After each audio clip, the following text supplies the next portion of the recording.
Hi, welcome to competitive cracker. അപ്പോൾ നമുക്ക് SSC എന്ന് പറയുന്ന നമ്മുടെ ഒരു പ്രധാനപ്പെട്ട എക്സാം ആണ് അല്ലേ. അപ്പോൾ അതിൽ എക്കണോമിക്സിന് വരുന്ന പ്രധാനപ്പെട്ട ക്വസ്റ്റ്യൻസ് നോക്കാം. അപ്പോൾ കുറച്ച് മെയിൻ ഏരിയാസ് ഉണ്ട് എക്കണോമിക്സിൽ. 5 ഇയർ പ്ലാൻ, അതുമായി ബന്ധപ്പെട്ട പ്ലാനിംഗ് കമ്മീഷൻ, നീതി ആയോഗ്, അതുപോലെ എന്താണ് ബജറ്റ്, അതുപോലെ GST, പിന്നെ national income concepts GDP, GNP, NDP, NNP തുടങ്ങിയവ. അപ്പോൾ നമുക്കിന്ന് 5 ഇയർ പ്ലാനിലെ ഏറ്റവും പ്രധാനപ്പെട്ട കുറച്ച് ക്വസ്റ്റ്യൻസ് പരിചയപ്പെടാം. ഇപ്പോൾ പ്ലാനിംഗ് കമ്മീഷൻ എന്ന് പറഞ്ഞാൽ എന്താണ്? പ്ലാനിംഗ് കമ്മീഷൻ ഓഫ് ഇന്ത്യ എന്ന് ഫോം ചെയ്തു? 1950 അല്ലേ. 1950 മാർച്ച് 15 അല്ലേ. മാർച്ച് 15 ഫോം ചെയ്ത ഇൻസ്റ്റിറ്റ്യൂഷൻ ആണ് ഇത് പ്ലാനിംഗ് കമ്മീഷൻ ഓഫ് ഇന്ത്യ എന്ന് പറയുന്നത്. അതായത് ആഫ്റ്റർ ദി ഇൻഡിപെൻഡൻസ് അല്ലേ. അതായത് ബ്രിട്ടീഷ് എക്സ്പ്ലോയിറ്റേഷനിൽ ഒരുപാട് തകർന്നിരുന്ന അണ്ടർ ഡെവലപ്ഡ് ആയിട്ടുള്ള ഇന്ത്യ ഇന്ന് കാണുന്ന നമ്മുടെ ഈ ഒരു എമേർജിങ് എക്കണോമി ആയിട്ട് എത്തിയതിൽ പ്ലാനിംഗ് കമ്മീഷന് വലിയൊരു പങ്കുണ്ട്. അപ്പോൾ ആദ്യത്തെ ചെയർമാൻ ആരായിരുന്നു? ജവഹർലാൽ നെഹ്റു ആയിരുന്നു ഫസ്റ്റ് ചെയർമാൻ അല്ലേ. ബേസിക് ആണ്. ഇപ്പോൾ ജവഹർലാൽ നെഹ്റു പ്ലാനിംഗ് കമ്മീഷന്റെ ചെയർമാൻ പ്രൈം മിനിസ്റ്റർ ആണ്. അതുപോലെ ഒരു വൈസ് ചെയർമാനും ഉണ്ടാവും. അപ്പോൾ നെഹ്റു ആയിരുന്നു ആദ്യത്തെ ചെയർമാൻ എന്ന് പറയുന്നത്. പിന്നെ പ്ലാനിംഗ് കമ്മീഷൻ എന്ന് പറയുന്നത് ശരിക്കും മെയിൻ പർപ്പസ് എന്ന് പറഞ്ഞാൽ 5 ഇയർ പ്ലാൻസ്, അതായത് 5 വർഷത്തെ പ്ലാനുകൾ എക്സിക്യൂട്ട് ചെയ്യുക എന്നുള്ളതാണ് പ്ലാനിംഗ് കമ്മീഷന്റെ, ഫോം ചെയ്യുക എന്നുള്ളതാണ് പ്ലാനിംഗ് കമ്മീഷന്റെ മെയിൻ ദൗത്യം എന്ന് പറയുന്നത്. അപ്പോൾ നമുക്ക് എത്ര 5 ഇയർ പ്ലാൻ ഇൻട്രൊഡ്യൂസ് ചെയ്തു പ്ലാനിംഗ് കമ്മീഷൻ?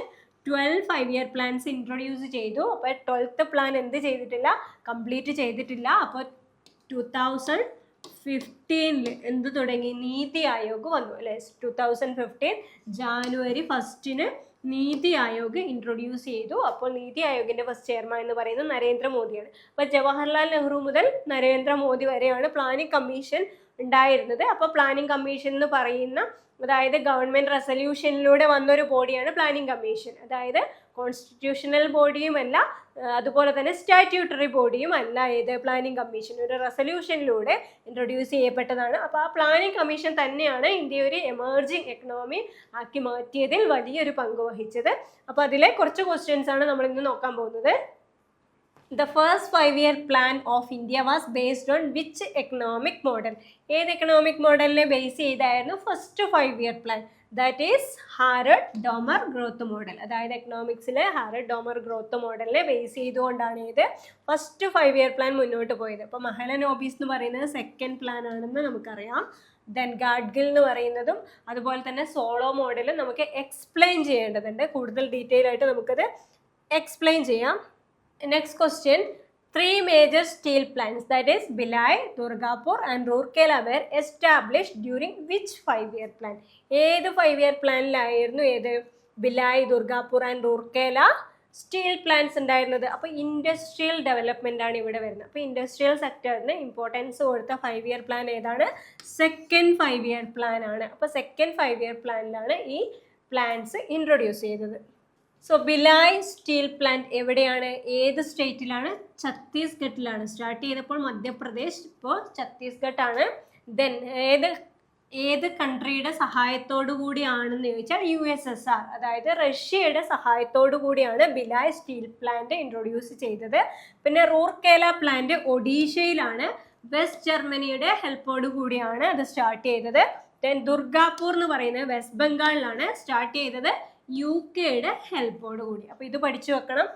ചിലപ്പോൾ മാച്ച് ദ ഫോളോയിങ് ആയിട്ട് അല്ലെങ്കിൽ ഫില്ലിംഗ് ദ ബ്ലാങ്ക്സ് ആയിട്ട് ഏത് സ്റ്റേറ്റിലാണെന്നും ഏത് കൺട്രിയുടെ സഹായത്തോടു കൂടിയാണ് സ്റ്റാർട്ട് ചെയ്തതെന്നും നമ്മൾ പഠിച്ചു വെക്കണം. അടുത്ത question, the famous slogan Garibi Hatao, that means eradicate poverty, was introduced during which 5 year plan? അപ്പോൾ ഏത് 5 ഇയർ പ്ലാനിന്റെ സമയത്താണ് ഗരീബി ഹട്ടാവോ, അതായത് ദാരിദ്ര്യം ഇല്ലാതാക്കുക എന്നുള്ള സ്ലോഗൻ ഇൻട്രൊഡ്യൂസ് ചെയ്തത്? അതായത് സ്ലോഗൻ പറഞ്ഞിട്ടുള്ളത് എന്താണ്?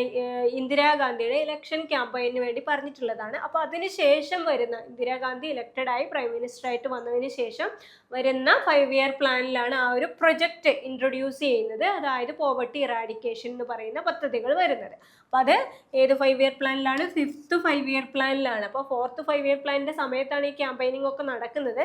പക്ഷേ ആ പ്രൊജക്റ്റ് ഇൻട്രൊഡ്യൂസ് ചെയ്യുന്നത് 5th 5 ഇയർ പ്ലാനിലാണ്. അപ്പോൾ ഗരീബി ഹട്ടാവോ എന്ന് പറയുന്ന ഈ ഒരു പ്രൊജക്റ്റ്, അതായത് ഒരുപാട് പോളിസീസ് ഇൻട്രൊഡ്യൂസ് ചെയ്യണം. അപ്പോൾ ആ പോളിസീസ് ഇൻട്രൊഡ്യൂസ് ചെയ്യണമെങ്കിൽ അതിന് കൃത്യമായിട്ടുള്ള പ്ലാൻ ഉണ്ടാവണം. അപ്പോൾ ഈ ഒരു മോഡൽ പ്രിപ്പയർ ചെയ്തത് DD Dhar ആണ്. Okay, this plan was terminated in 1978 by Morarji Desai government. After എന്താണ് ഇലക്ഷനിൽ എന്താണ് ഇന്ദിരാഗാന്ധി പരാജയപ്പെടുകയും അങ്ങനെ നെക്സ്റ്റ് വേറൊരു ഗവൺമെൻറ് വന്നു അല്ലേ, മൊറാർജി ദേശായിയുടെ നേതൃത്വത്തിലുള്ള ജനതാ പാർട്ടി ഗവൺമെൻറ് വരികയും അങ്ങനെ ഈ പദ്ധതി ഇവിടെ ടെർമിനേറ്റ് ചെയ്തു. 5th 5-year പ്ലാൻ 1978 ടെർമിനേറ്റ് ചെയ്യപ്പെടുകയാണ് ഉണ്ടായത്.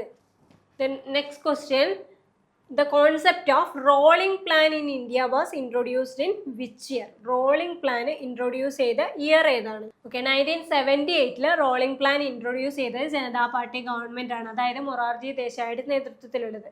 ഇന്ദിരാഗാന്ധിയുടെ പോളിസീസ് ഒക്കെ അവിടെ ക്ലോസ് ചെയ്യുകയും നെക്സ്റ്റ് എന്ത് മതി, നമുക്ക് ആനുവൽ പ്ലാൻസ് മതി. 5th 5-year പ്ലാനിലേക്ക് പോകുന്നതിന് മുമ്പ് അതിൻ്റെ ഇടയിൽ ആ പ്ലാൻ തുടർന്നുകൊണ്ടിരുന്ന ആ പ്ലാൻ കണ്ടിന്യൂ ചെയ്യാതെ എന്ത് ചെയ്തു, 5th 5-year പ്ലാനിലേക്ക് പോകുന്നതിന് മുമ്പ് ആനുവൽ പ്ലാൻസ് ആണ് ഉണ്ടായിരുന്നത്. 1978 ആനുവൽ പ്ലാൻസ് ആണ് ഉണ്ടായത്. അതാണ് റോളിംഗ് പ്ലാൻ എന്ന് പറയുന്നത്. ഓക്കെ, അതായത് 1978-80 പീരീഡിൽ 1978-80 പീരീഡിൽ എന്തുണ്ടായി, ആനുവൽ പ്ലാൻസ് ആണ് ഉണ്ടായത്. Next question, which period in Indian planning history is known as plan holiday? അപ്പോൾ പ്ലാൻ ഹോളിഡേയും റോളിംഗ് പ്ലാനും വളരെ ഇമ്പോർട്ടൻ്റ് ആണ്, അധികം ക്വസ്റ്റ്യൻസിലും ചോദിക്കാറുണ്ട്. അപ്പോൾ ഇവിടെ കൺഫ്യൂഷൻ പലപ്പോഴും പ്ലാൻ ഹോളിഡേ എന്താണ്, റോളിംഗ് പ്ലാൻ എന്താണ്, അത് ചിലപ്പോൾ മാറിപ്പോകാറുണ്ട്. അപ്പോൾ ഇവിടെ പ്ലാൻ ഹോളിഡേ എന്ന് പറഞ്ഞാൽ അത് വരുന്നത് 1966-69 പീരീഡിലാണ്. 1966-69 പീരീഡിൽ, അതായത് അൺഎക്സ്പെക്റ്റഡ് ആയിട്ടുള്ള കുറേയധികം ക്രൈസിസ് വരുന്നു. എന്താണ്, ഇൻഡോ ചൈന വാർ വരുന്നു, അതുപോലെ തന്നെ ഇൻഡോ പാക് വാർ വരുന്നു. അപ്പോൾ 2 വാറുകൾ, അതുപോലെ തന്നെ ഡ്രോട്ടും വരുന്നു, വരൾച്ചയും നേരിടുന്നു. ഇന്ത്യ ഫേസ് ചെയ്യുന്ന കുറച്ച് ക്രൈസിസ് ആയിരുന്നു ആ ഒരു ടൈം പീരീഡിൽ. അപ്പോൾ എന്ത് ചെയ്യാൻ പറ്റില്ല, നോർമലായിട്ട് നമുക്ക് നോർമൽ 5-year പ്ലാൻ ഫോളോ ചെയ്ത് മുന്നോട്ട് പോകാൻ പറ്റില്ല. ഒരു ക്രൈസിസ് വന്നാൽ പിന്നെ എന്താണ്, എല്ലാം ബുദ്ധിമുട്ടിലാവും. അപ്പോൾ നമുക്ക് അത് എന്ത് ചെയ്യണം, അതൊരു സ്റ്റേബിൾ ഇക്കോണമിയിലേക്ക് മാറ്റുന്ന ആനുവൽ പ്ലാൻസ് ആണ് ഇൻട്രൊഡ്യൂസ് ചെയ്യുന്നത്. സോ അവിടെ എന്ത് വന്നു, ഒരു ബ്രേക്ക് വന്നു, 5-year പ്ലാനിന് ഒരു ബ്രേക്ക് വന്നു. സോ അതാണ് എന്ത് പറയുക, പ്ലാൻ ഹോളിഡേ എന്ന് പറയുന്നത്. അപ്പോൾ 1966-69 പീരീഡിൽ, അതായത് ആഫ്റ്റർ ദി 3rd പ്ലാൻ നടന്നുകൊണ്ടിരിക്കുന്ന സമയത്താണ് എന്ത് വരുന്നത്, പ്ലാൻ ഹോളിഡേ വരുന്നത്. 5th 5-year പ്ലാനിലേക്ക് എത്തുമ്പോഴാണ് അവിടെ റോളിംഗ് പ്ലാൻ വരുന്നത്. അപ്പോൾ രണ്ടും തമ്മിലുള്ള ഡിഫറൻസ് ഓർത്ത് വെക്കുക. പ്ലാൻ ഹോളിഡേ വരുന്നത് എന്താണെന്ന് വെച്ചാൽ എക്സ്റ്റേണൽ ഫാക്ടേഴ്സ് കാരണമാണ്, അതായത് വാർ സംഭവിക്കുന്നതും അതുപോലെ തന്നെ ഡ്രോട്ട് വരുന്നതും കൊണ്ടാണ് ഇവിടെ പ്ലാൻ ഹോളിഡേ ഉണ്ടാവുന്നത്. എന്നാൽ റോളിംഗ് പ്ലാൻ ഉണ്ടാവുന്നത് അത് നമ്മുടെ എക്കോണമിയുടെ പൊളിറ്റിക്കൽ ഡിസ്റ്റർബൻസസ്, അതായത് പൊളിറ്റിക്കൽ ഇൻസ്റ്റെബിലിറ്റി മൂലമാണ് റോളിംഗ് പ്ലാൻ ഇൻട്രൊഡ്യൂസ് ചെയ്യുന്നത്. രണ്ടും എന്താണ്, ആനുവൽ പ്ലാൻസ് ആണ്. 5-year പ്ലാൻസ് നിർത്തി വെച്ചുകൊണ്ട് ഓരോ വർഷത്തേക്കുള്ള പദ്ധതികൾ, ആനുവൽ പ്ലാൻസ് ആണ് ഇവിടെ പ്ലാൻ ഹോളിഡേയിലും റോളിംഗ് പ്ലാനിലും വരുന്നത്. അപ്പോൾ ആദ്യം ഉണ്ടാകുന്ന പ്ലാൻ ഹോളിഡേ ആണ്, അത് ഈ കാരണങ്ങൾ കൊണ്ടാണെന്ന് ഓർത്തു വെക്കുക. റോളിംഗ് പ്ലാൻ വരുന്നത് പൊളിറ്റിക്കൽ ഇൻസ്റ്റെബിലിറ്റി കൊണ്ടുമാണ്. അടുത്ത question, faster, more inclusive and sustainable growth was the primary objective of which plan? അതായത് സസ്റ്റൈനബിൾ ആയിരിക്കണം, അതുപോലെ തന്നെ മോർ ഫാസ്റ്റർ ആയിരിക്കണം ഗ്രോത്ത്, അതുപോലെ തന്നെ എന്താണ്, ഇൻക്ലൂസീവ് ആയിരിക്കണം, എല്ലാവരെയും ഇൻക്ലൂഡ് ചെയ്തുകൊണ്ടുള്ള ഗ്രോത്ത്. ഏത് 5-year പ്ലാനിൻ്റെ ആണ്? That is 12th 5-year plan. അപ്പോൾ ഇൻക്ലൂസീവ് ഗ്രോത്ത് എന്നുള്ള ഒരു കോൺസെപ്റ്റ് 11th പ്ലാനിൽ തന്നെ വന്നിരുന്നു.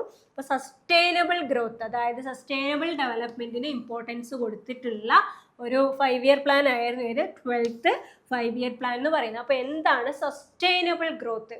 അതായത് ഗ്രോത്ത് അവിടെ എന്താണ്, സുസ്ഥിരമായിരിക്കണം അല്ലേ, അതായത് പെട്ടെന്നൊരു ബൂം പോലെ ഉണ്ടായി അവിടെ നിന്ന് പോകാൻ പാടില്ല. അത് മാത്രമല്ല, ഇപ്പോഴുള്ള നമ്മൾ പ്രസൻറ്റ് ജനറേഷൻ മാത്രം ഡെവലപ്മെൻറ്റിൻ്റെ എന്താണ് റിസൾട്ട് എൻജോയ് ചെയ്താൽ പോരാ, ഭാവിയിൽ വരുന്ന ജനറേഷനും കൂടി അത് എൻജോയ് ചെയ്യാൻ എന്ത് ബാക്കി ഉണ്ടാവണം, നേച്ചർ അല്ലെങ്കിൽ എൻവയോൺമെൻറ്റ് ബാക്കി ഉണ്ടാവണം. അപ്പോൾ ഇവിടെ എന്താണ് ഇമ്പോർട്ടൻറ്റ്, ഗ്രോത്തും ഇമ്പോർട്ടൻ്റ് ആണ്, എക്കണോമിക് ഗ്രോത്തും ഇവിടെ ഇമ്പോർട്ടൻ്റ് ആണ്.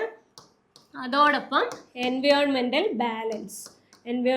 ബാലൻസും ഇമ്പോർട്ടൻ്റ് ആണ്. അപ്പോൾ UN-ൻ്റെ ആരാണ്, ബ്രട്ട്ലാൻഡ് കമ്മീഷൻ്റെ റിപ്പോർട്ട് അനുസരിച്ച് അതിൽ വരുന്ന ആ ഒരു ഡെഫിനിഷനാണ് കൂടുതൽ എന്താണ് നമ്മളൊക്കെ അംഗീകരിച്ചിട്ടുള്ളത്. UN അംഗീകരിച്ചിട്ടുള്ള ആ ഡെഫിനിഷനാണ് ഇന്ത്യയും എന്താണ് നീതി ആയോഗിൻ്റെ ഭാഗമായി സസ്റ്റൈനബിൾ ഡെവലപ്മെൻറ്റ് ഇൻഡെക്സിൻ്റെ ഭാഗമായി sustainable development goals 17 sustainable development ഗോൾസിലേക്ക് എത്തിയിട്ടുള്ളത്. അപ്പോൾ 12th 5-year പ്ലാനിലാണ് സസ്റ്റൈനബിൾ ഗ്രോത്ത് എന്ന് പറയുന്ന ഒരു കോൺസെപ്റ്റ് ഇൻട്രൊഡ്യൂസ് ചെയ്യുന്നത്.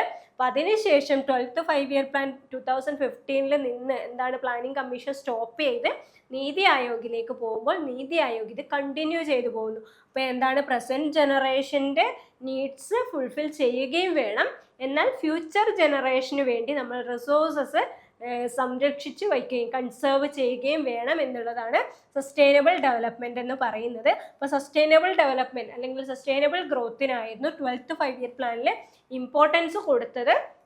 അപ്പോൾ അതിനുശേഷം പ്ലാനിംഗ് കമ്മീഷന് ശേഷം നീതി ആയോഗിൽ അത് ഫോളോ ചെയ്ത് വരുന്നു. അപ്പോൾ 17 സസ്റ്റൈനബിൾ ഡെവലപ്മെൻറ്റ് ഗോൾസും കണ്ടിന്യൂ ചെയ്ത് അത് അച്ചീവ് ചെയ്യുക എന്നുള്ളത് കൂടിയാണ് ഏത് നീതി ആയോഗിൻ്റെ ലക്ഷ്യം എന്ന് പറയുന്നത്.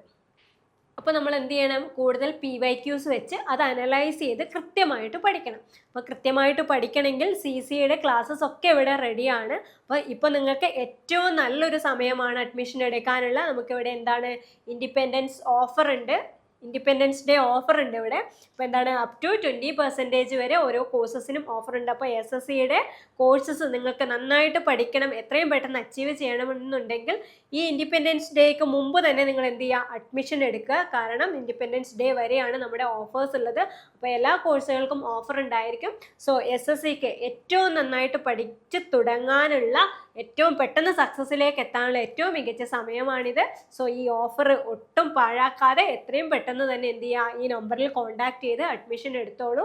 സോ നമ്മുടെ SSCയുടെ കൂടുതൽ എന്താണ് കേന്ദ്ര സർക്കാർ ജോലിയാണ് നിങ്ങളുടെ ലക്ഷ്യമെങ്കിൽ എന്താണ് നല്ല രീതിയിൽ പോകുന്ന ക്വസ്റ്റ്യൻസും MCQs ഡെയിലി പ്രിപ്പയർ ചെയ്യുന്ന MCQs അത് വെച്ചിട്ട് തന്നെ നിങ്ങൾക്ക് മുന്നോട്ട് പോകാം. അതുപോലെ തന്നെ കൃത്യമായിട്ട് റിലേറ്റഡ് ആയിട്ടുള്ള നോട്ട്സും പഠിച്ചു കഴിഞ്ഞാൽ നിങ്ങൾക്ക് വേണ്ട കണ്ടന്റ് അവിടെ ലഭിക്കും. അത് മാത്രമല്ല എക്സാം എങ്ങനെ പ്രിപ്പയർ ചെയ്യണം എന്നുള്ളത് കൂടെ നിങ്ങൾക്ക് നന്നായിട്ട് മനസ്സിലാവുകയും ഒരു ടെൻഷനും ഇല്ലാതെ ഫ്രീ ആയിട്ട് എക്സാം എഴുതുക. ഇത്രയും പെട്ടെന്ന് നിങ്ങളുടെ സക്സസ്സിലേക്ക് എത്താനും നിങ്ങൾക്ക് കഴിയും. SSC എക്സാംസുമായി ബന്ധപ്പെട്ടിട്ടുള്ള കൂടുതൽ അപ്ഡേറ്റ്സിനും അതുപോലെ തന്നെ ഫ്രീ സ്റ്റഡി മെറ്റീരിയൽസിനുമായിട്ട് നമുക്ക് ഫ്രീ സ്റ്റഡി ഗ്രൂപ്പ് ഉണ്ട്. അപ്പോൾ അതിൽ ജോയിൻ ചെയ്യാനായിട്ട് ഇവിടെ കൊടുത്തിട്ടുള്ള QR കോഡ് സ്കാൻ ചെയ്യുകയോ അല്ലെങ്കിൽ താഴെ ഡിസ്ക്രിപ്ഷനിൽ കൊടുത്തിട്ടുള്ള ലിങ്കിൽ ജോയിൻ ചെയ്ത് ഗ്രൂപ്പിൽ ജോയിൻ ചെയ്യാവുന്നതാണ്. സോ എത്രയും പെട്ടെന്ന് ജോയിൻ ചെയ്യുക, എത്രയും പെട്ടെന്ന് നിങ്ങളുടെ പ്രിപ്പറേഷൻ സ്മാർട്ടായി മുന്നോട്ട് പോകട്ടെ. സോ വീണ്ടും കാണാം. താങ്ക്